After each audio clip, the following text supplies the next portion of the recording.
You want to support Roland Martin Unfiltered? Be sure to join our Bring the Funk fan club. Every dollar that you give to us supports our daily digital show. There's only one daily digital show out here that keeps it black and keep it real as Roland Martin Unfiltered. Support the Roland Martin Unfiltered daily digital show by going to RolandMartinUnfiltered.com.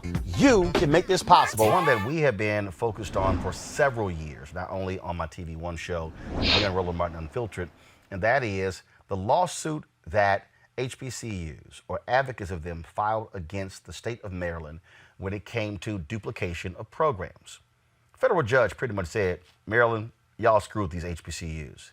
During the testimony, an HBCU expert said they should be receiving about $1 billion. The HBCU said, we'll accept $577 million. When Martin O'Malley was the governor, he offered $100 million. They said no. Larry Hogan comes in saying, my final offer, $200 million. They said no. I was a part of the protest in Annapolis, Maryland, at the state capitol a few months ago regarding this. Guess what? The legislature comes back, passes it, unanimous in the Senate. Today, 3 hours ago, Republican Governor Larry Hogan vetoed that bill, rejecting the $577 million for HBCUs.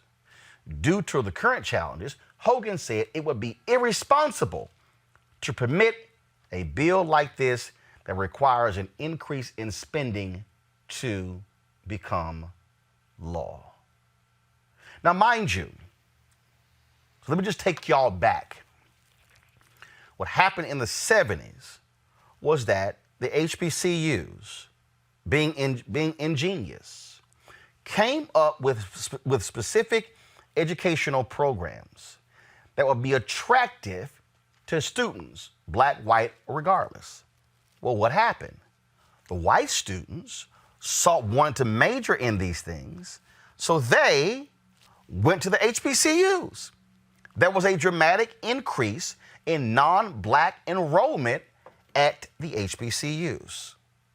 So what happened? Same thing white artists did with black music. The predominantly white institutions copied the programs of the HBCUs. Well, what do you think happened? If you could go to a University of Maryland, looking at the resources and the dorms and the facilities and the research dollars, compared to a Morgan State or a Bowie State, all of a sudden you would go, I'm going to University of Maryland. And guess what happened? The HBCUs saw a drop. They were harmed due to duplication. So the judge determined that Maryland did indeed hurt the HBCUs by allowing the duplication of programs to exist. And they sued. It was a 13-year lawsuit. They thought it was finally over. And now Larry Hogan decides to do this. But here's what's also interesting. I'm going to pull a photo up of it because I told y'all what happened here. I told you that before the rally, I had to present an award at the Capital Region Minority Supplier Development Council. And in the presenting of that award, I called on those black and minority business owners to flood phone calls to the state capitol in order for them to tell the governor, sign that agreement. Well, one of the people who was being honored that night is Boyd Rutherford, the black Republican lieutenant governor of Maryland. And I said, he, a Howard University graduate, should be standing up for those HBCUs. So we were backstage. And when Rutherford was coming off the stage to get his award, I was in a waiting room with the rest of these different people. So I stepped in the hallway so he could see me in the hallway. He then proceeds to tell me I didn't know what the hell I was talking about. I said, well, I know exactly what I'm talking about. I've covered this from day one. I said, you're more than welcome to come on my show to discuss. No, I don't want to come on your show, but I'll talk to you. I'll sit down with you so I can explain to you the deal. First of all, y'all, the federal judges ruled that Maryland did not discriminate against the HBCUs historically in the funding of the universities. Not sure how they came to that conclusion. But the federal judges did say that was de jure racism that existed in terms of duplication of programs. So how is a black lieutenant governor of Maryland, a graduate of an HBCU, Howard University? I'm a graduate of Texas A&M. You see, this is the shirt. That's my Aggie ring right here. This right here is my shirt. How can a graduate of Howard University not be a forceful advocate of funding HBCUs in Maryland? I was texting members of the Black Caucus earlier. The Black Caucus, the votes are there. It passed by such a wide margin that they can override the veto of the governor, Greg Carr. But the fact that they even have to do that shows you the attitude that Larry Hogan and Republicans in that state have for HBCUs. Question. I mean, the first part of your analysis of the brother, all HBCUs, there's something that Kwame Ture, Stokely Carmichael used to say about Howard. He said, at Howard University, you have everything in the black world and its opposite.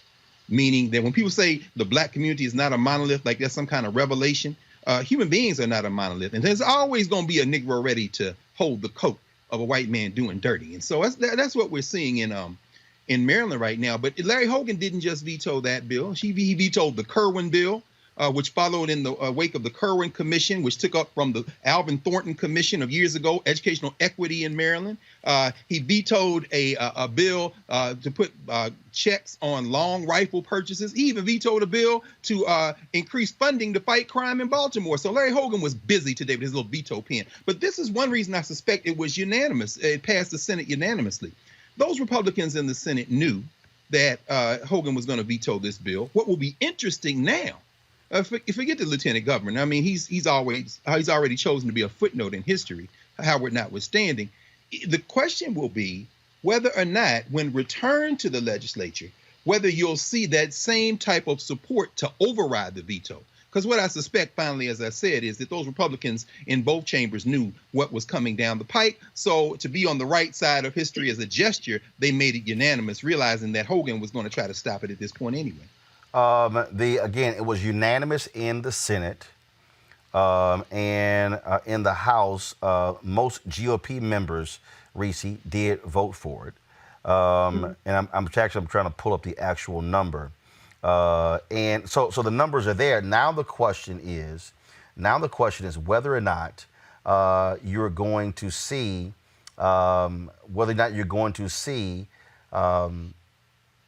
them stay with that vote. That's the real issue next. Yes. I think that is the real test. I think what we're seeing is, per usual, Black people are the first on the chopping block. This is a long-running lawsuit. There was a harm that was done, and this is to try to settle, not completely rectify, but settle over a period of 10 years, additional funding for HBCUs. When we're at a time where COVID-19 presents an opportunity to make things more equitable rather than regressive in society, Larry Hogan, of course, and the GOP I'm expecting, will side with keeping these regressive policies in place. I'm tired of Black people being on the chopping block. HBCUs earned this funding. They were entitled to this funding, and it's just complete BS that they are trying to use this as a pretext. And I think that we are going to have to really, really push back hard against putting Black people, putting people of color on the chopping block because of so-called funding challenges, when at the same time, Larry Hogan vetoes a tax that could have increased revenue. So you can't say that, we're having funding challenges, so you can't fund HBCUs, money that they're entitled to, but then you also don't want to raise taxes. It doesn't add up. Erica, again, when the bill was passed in March, mid-March, it was passed in the House of Delegates 129-2. Mm-hmm. It was unanimous in the Senate. So the votes are there. On the face of it, the Maryland General Assembly will override the president's veto. Again, I would think, go to my iPad, please. This is the brother who's lieutenant governor. Boyd Rutherford, Howard University graduate. Well, I would dare say this, Lieutenant Governor Rutherford, you more than anybody should understand the importance of funding HBCUs. So will he stay in lockstep with Hogan? Because guess what? He wants to run for governor next. Of course he does. There's something that's always said about Republicans is that they fall in line and Democrats fall in love. And I hope that this is a real, thinking about the Governor Hogan's election around how many Democrats lined up with him. I hope that this is something that they're also tasting and having a bitter taste around. HBCUs are imperative when you're thinking about this occupant that came into the White House, how we saw an increase in the number of students, to include my own son, attending HBCUs because there was a feeling of safety, of understanding, of being in a communal body of people that look like you and feeling safe, professors respectively as well. And so when we look at this, when we look at how Larry Hogan on one end is propping himself up, boasting, doing the things that executive leaders should, of course, be doing. But then we're also having to, as a community, as a collective, also pay attention to the things below the fold where he's having his foot on his neck and harming those very institutions, those very bodies that produce some of our greatest scholars, our greatest minds, like a Dr. Greg Carr. All of these things that we have to consider. So it's important to be very much so apprised of these things and how, though immediately they may not seem that they cause any harm, but in the long term they do. This was the press release, Greg was alluding to that the governor put out announcing his various actions and talking about the sudden turmoil, things along those lines that exist. And then I'm scrolling down here. So he has his veto letter. This is his veto letter that he sent to the president of the Senate as well as the Speaker of the Maryland House, Adrienne Jones, an African-American woman. So he says in here, the State Board of Revenue estimates Maryland will lose $2.8 billion, including nearly $1 billion in income tax revenue in just 3 months because of this virus, a 50% decrease in revenue over the next 90 days. And so he says, for this reason, I'm vetoing the following legislation: House Bill 1260, historically black colleges and universities funding, and then he lists the other bills here as well. Bottom line is that black people always have got to wait, Greg. And well, that's true. I always got to wait. And here's the deal. Here's the deal, Governor. You could have actually agreed to the $577 million settlement back in August, back in September, or October, or November, or December. But see, Hogan's not fooling anybody. Hogan sent a letter to the head of the Maryland Black Caucus saying, this is my final offer. That's right. He didn't want 577. He only wanted them to get $200 million. And for folks who are doing the math, that's $200 million over 10 years. That's 4 institutions. Do the math. We're only talking about, y'all, $5 million a year. But this is a deadly time for historically black colleges. As we just heard my sister Erica say, she came out of Albany, and Albany State. I went to Tennessee State. We're field HBCU Negroes. We understand what that means. That means the state HBCUs, the Gramblings, the FAMUs, the North Carolina A&Ts, the Virginia States. These rely on the state for funding. And right now, higher education, public funded higher education, is under siege. But if you're not a flagship university like the University of Tennessee was to Tennessee State, or the University of Mississippi was to Mississippi Valley or Jackson State, then you are extremely vulnerable. And in fact, this argument is really what sent me to law school. I was an undergraduate at Tennessee State when the state legislature, under threat of a federal lawsuit, was trying to figure out how to increase resources for black colleges. But as you said, Roland, Title VI of the Civil Rights Act of 1964, the Equity Act, is where you get the argument that you can't duplicate programs at these schools. So one of the solutions when the lawsuit in Tennessee, which was the Geyer lawsuit, Geyer versus Alexander, was in place, the Mississippi lawsuit, our friend Alvin Chambers, when you see the lawsuit in Mississippi, Ayers versus Fordyce, what they said was one of the ways to increase resources for HBCUs is to give them programs that will attract other people. And as you said, in the state of Maryland, when Morgan State got an online MBA program, executive MBA program, that is to increase revenue for them. But what did the criminals of the University of Maryland system, led by that chancellor at the University of Maryland College Park, do? They then went and put the same type of programs, as you said, at those schools, which is a direct, illegal, unconstitutional violation of the Mississippi lawsuit, the Tennessee lawsuit, and the higher education lawsuit. That's why they went to court in the first place. So where we at right now with Larry Hogan playing this game of chicken is not the first element of this. It is coming out of the illegal act of the white public colleges in Maryland in duplicating programs that were put at the black colleges to increase the revenue. So it's all a criminal enterprise, as Ida Wells would say. This is funding lynching law in all its phases. Reese and Erica, go ahead. Final comment. No, I was. Go ahead. Reese, Erica, go ahead. I'll just say I echo everything that Dr. Carr said, and understanding that these HBCUs are under attack.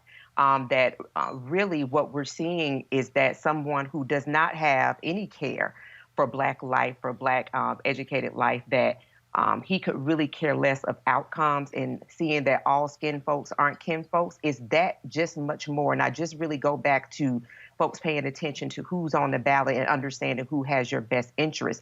That as we approach another election year, that's definitely going to be a tough election year, to go ahead and have a good understanding of who it is that's on that ballot, because now we're in a place where we're actually depending on executive and state leadership. And then those folks, like you're seeing with the former Secretary of State of Georgia, when they do not have your best interest in heart, death comes next.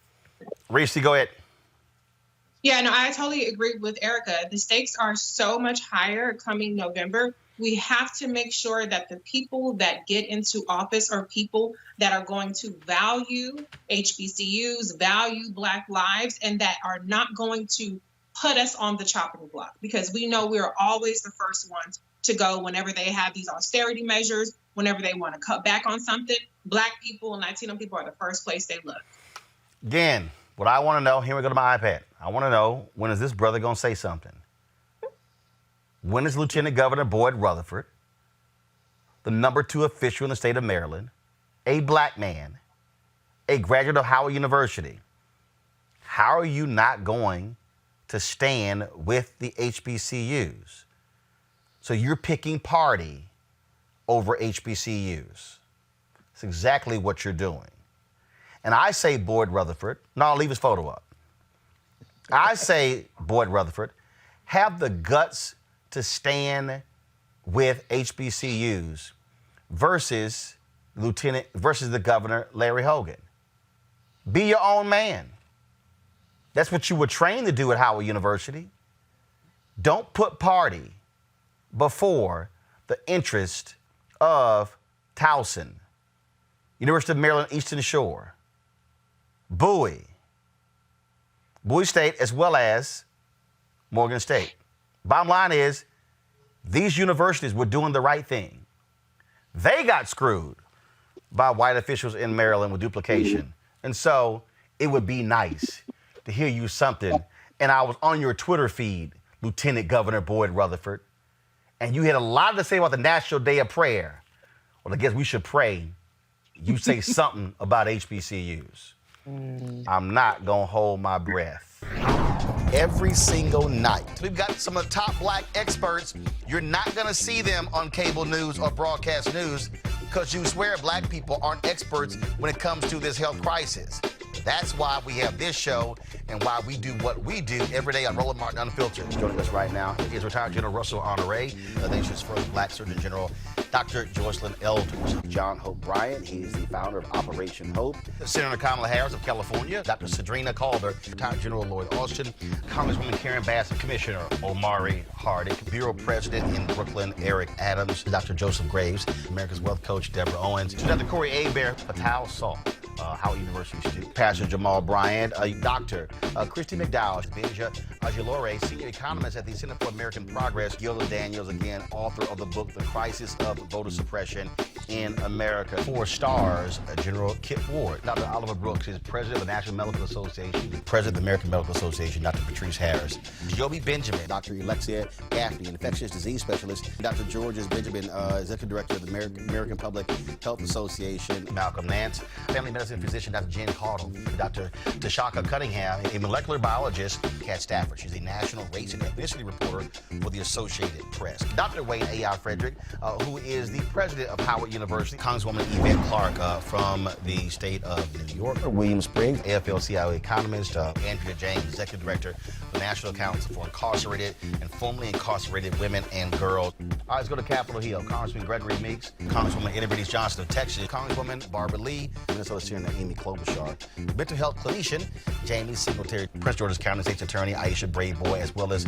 Dylan Hayrie, ACLU Justice Division strategist. Dr. Cindy Duke, she's a virologist. Principal Steve Perry of Capitol Prep. Health and wellness specialist Dr. Yolandra Hancock. Desmond Meade, president of the Florida Rights Restoration Coalition. Cliff Albright, who is the co-founder of Black Voters Matter. Michael Harriet with The Root. Mina McWhorter, founder of Love by the Hand. Dr. Julianne Malvo, economist, president, Emerita Bennett College. Coroner Michael Fowler is the mayor of Atlanta. Keisha Lance Bottoms, mental health therapist Suzette Clark. Justin Gibney, attorney and political strategist, and Bishop Vincent Matthews Jr. Dr. Suzette McKinney, CEO and executive director of the Illinois Medical District. Dr. Leon Madugal, president-elect of the National Medical Association. Jana Bailey, mayor of Moss Point, Mississippi, Mario King. We're going to keep driving this thing to make sure our people are fully aware, safe, protected from coronavirus. You're getting the top medical experts, the top business experts, top political experts, top religious experts, because that's why we do what we do. Unapologetically and unfiltered. Ain't nobody else in the black media space doing what we do. Watch Roland Martin Unfiltered daily at 6 p.m. Eastern on YouTube, Facebook, or Periscope, or go to RolandMartinUnfiltered.com. Support the Roland Martin Unfiltered Daily Digital Show by going to RolandMartinUnfiltered.com. Our goal is to get 20,000 of our fans contributing $50 each for the whole year. You can make this possible. RolandMartinUnfiltered.com.